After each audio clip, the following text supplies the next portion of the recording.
Gathering 7. The note, 180 and the longest 5 minutes. Gazed right at Pam as she approached.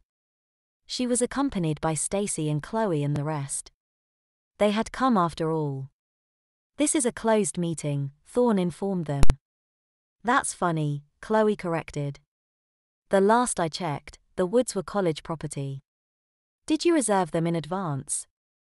Thorne rolled his eyes. I wouldn't interfere if I were you, he warned. Unless, of course, you'd like to see the repairs on the women's center forestalled. You see, that's college property as well. And yet, it's been made to be somewhat exclusive. One could raise the argument, therefore, that the cost of fixing the windows should fall not upon the college but upon those students who use it most. One could raise that argument very easily. We won't interfere, Pam promised. We just have something to give to Chris. She handed Chris an envelope. He opened it and read the letter within, his eyes straining against the darkness to make out the words. It made no sense in darkness and it would have made no sense in light. Overwhelmed with dizzy gratitude, he passed it on to Chuck to examine. Can we get this going? Matt asked impatiently. I'm sure we all have some reality TV shows that we'd rather be watching. A few people snickered. They had VCRs and had remembered to take their favorite programs. Heaven forbid they should miss just one. I'm entering this into evidence as Defense Exhibit 1, Chuck declared. Approach? Matt asked. Thorne nodded. What is it? He whispered to Chuck. It's a note, Chuck explained, his voice racked with the tension of the unexplained. Signed by every student in Professor Thorne's class. It expresses an apology for the walkout and explains that they were told to do so by Matt. No way that's admissible, Matt contended. You can't just. Let me see that note. Thorne demanded. Chuck forked it over and watched as the professor removed his mask and scrutinized the note under a flashlight. His expression changed from amused to confused to enraged. He was Othello in search of a Desdemona to avenge himself upon. That's a forgery, Matt argued. It has to be. I don't think so, Thorne very calmly replied. You see, I'm a firm believer in in-class essays. Most of my students complain, but they always turn them in. As a result, I've had a chance to become acquainted with everyone's handwriting style. A forgery? Nah. But someone around here is perpetrating a lie. Whilst their deliberations continued on in secretive whispers, Chris found himself breathing easy once more. How? He asked. How did you do it? It wasn't easy, Pam explained. We had to track people down. A lot of them didn't want to sign it. But, once we got those first few signatures, it got easier and easier. People are strange like that. Guess what, Chris, Stacy told him. You're finally off the hook. I wouldn't bet on it, he dissented. Chuck and Matt each returned to their seats and Thorne stood at the podium before them. Due to lack of evidence, the charges against Chris Broderick have been dismissed. The same charges are now being made applicable to Matt Tover. No way, a voice shouted. Nobody go anywhere. Thorne thundered. No more walkouts, or, so help me God, I'll shut down this school. Nobody moved. They all thought he would do it too. Now, he continued. Does someone want to explain this to me? I will, Pam said quietly. If you'll let me. Tell us your name, Thorne instructed. Speak up so everyone can hear you. My name is Pam Dawson. Several weeks ago, Matt Tover assaulted me. He forced me to do things him. He told me not to tell anyone. He said they wouldn't believe me anyway. I believed him. I didn't go to the police. But it was too much for me to bear alone. So I reached out to the folks at the Women's Center. Just as I was about to tell Chloe, however, someone threw bricks through the Women's Center windows. Someone has been inciting rumors that me and those who have come to support me, are witches. We thought this someone was Matt. Chris believed us and agreed to be our spy. When Matt found out, and I don't know how he found out, he tried to get Chris in trouble. Please, if you are protecting him, stop. He's just using you like he did me. Like he did all of us. Thorne cleared his throat and scratched his chin. That's, very interesting, Miss Dawson. Matt, do you care to reply? Guys, Matt said, removing his mask and looking out across the audience.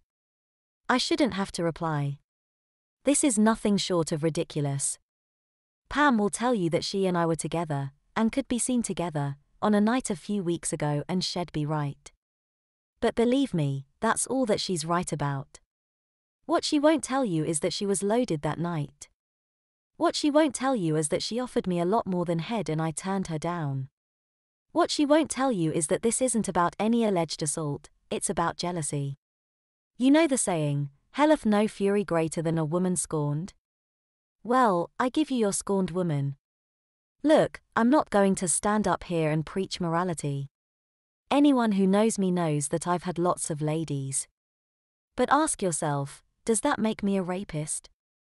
Who voted on the SGA resolution approving a Take Back the Night program? That would be me.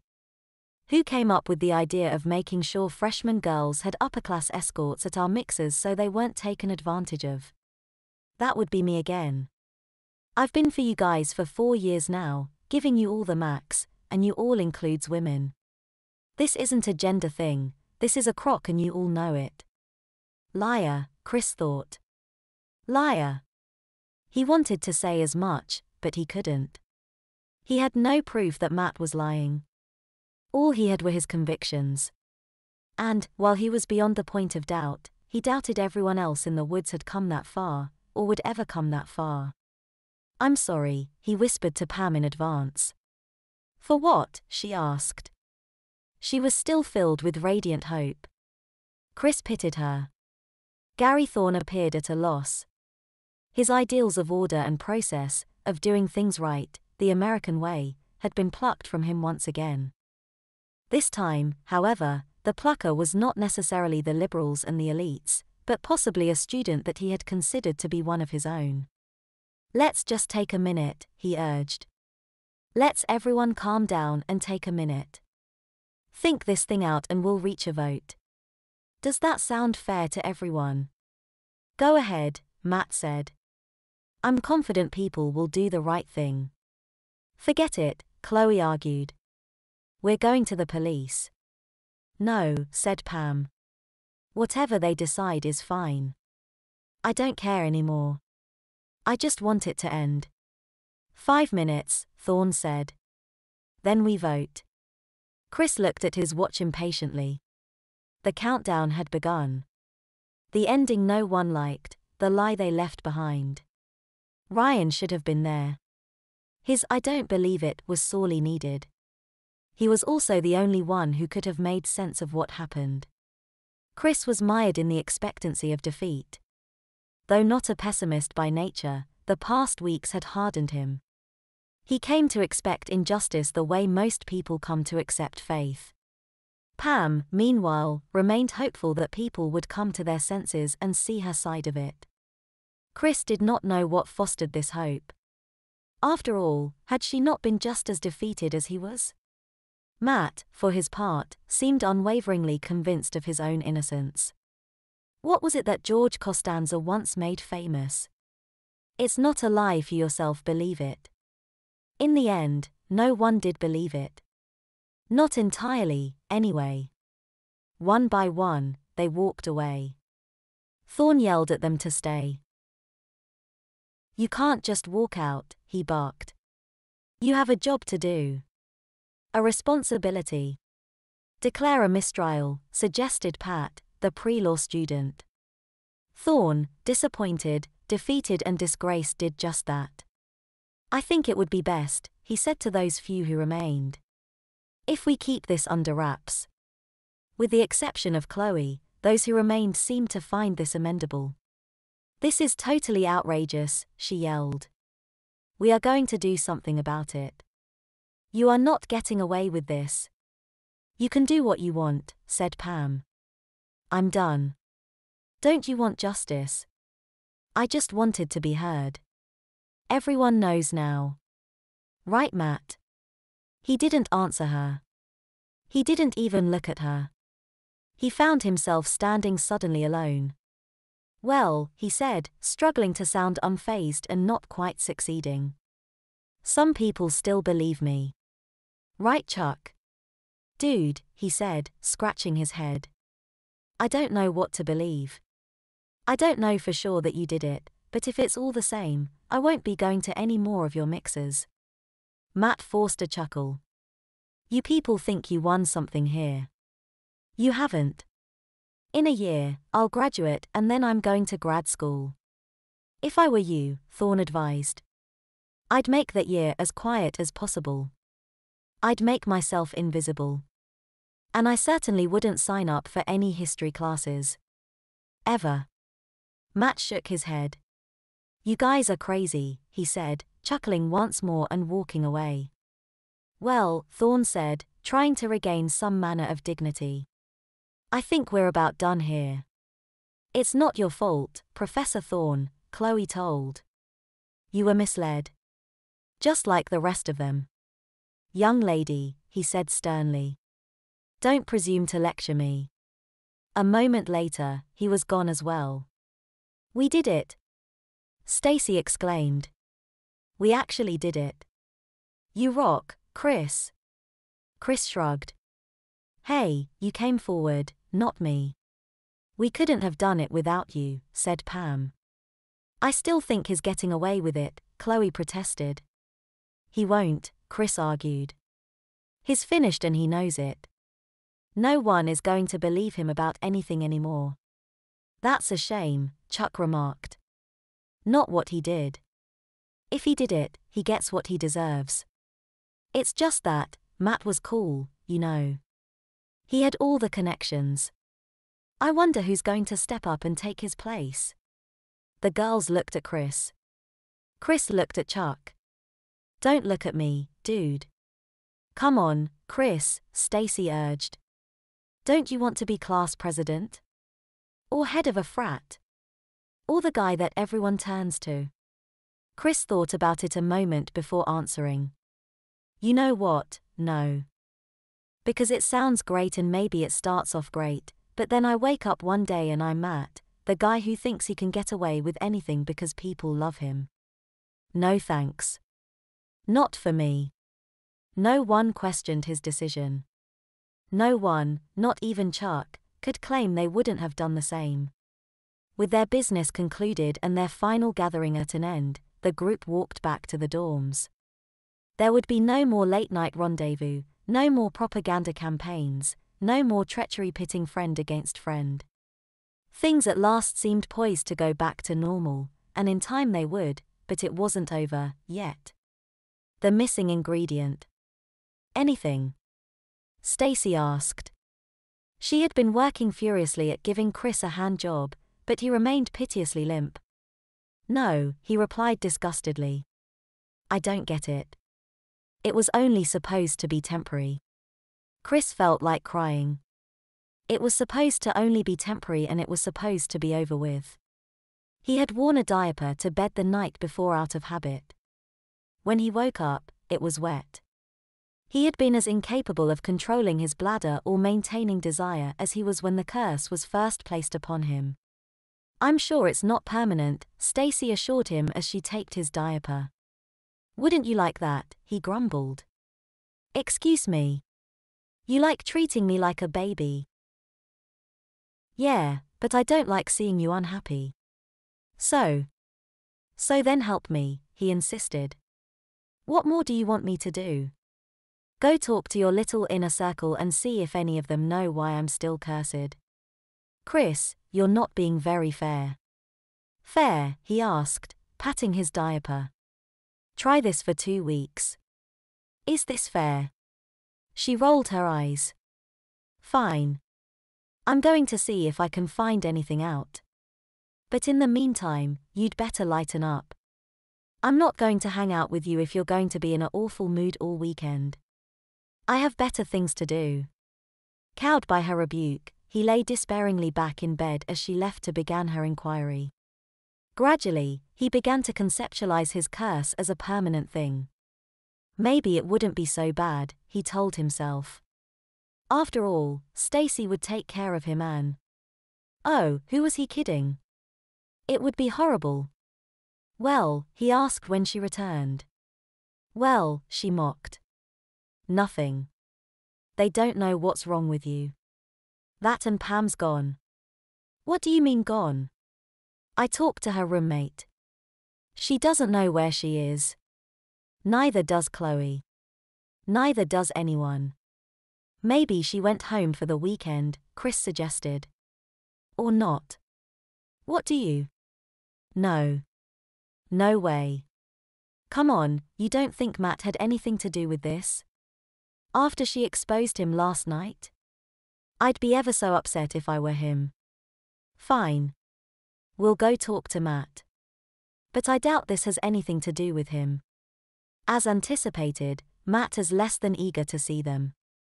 What in God's name do you want? Where's Pam? Stacy asked. How should I know?